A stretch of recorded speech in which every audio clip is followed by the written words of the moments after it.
В поселке Айхал Мирнинского района специалистами Комитета охраны природы был проведен семинар для предпринимателей по природоохранному законодательству. Продолжит наша коллега в Алмазном крае Анна Захарова. В современном мире нужно успевать следить за быстро меняющейся информацией, новыми законами и правилами в той или иной сфере, особенно предпринимателям. Как говорится, незнание закона не освобождает от ответственности. С целью ознакомить бизнесменов с последними изменениями в области природоохранного законодательства и был проведен семинар с участием старшего госинспектора Мирнинского комитета охраны природы Влады Александровой. Я думаю, что предприниматели нарушают закон. Бывает такое, да, что не предоставляют отчетность, не платят платежи не из-за того, что они хотят нарушить или избегать. Просто они не знают, как это сделать.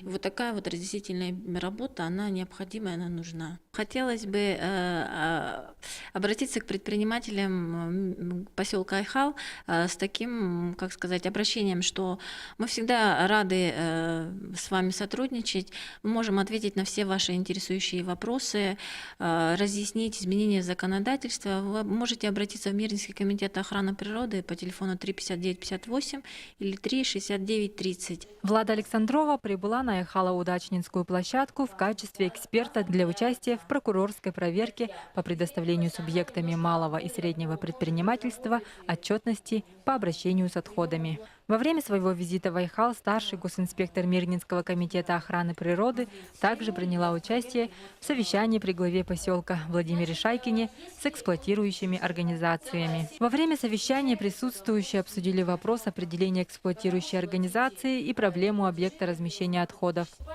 Анна Захарова, Денис Хазов, телерадиокомпания «Алмазный край».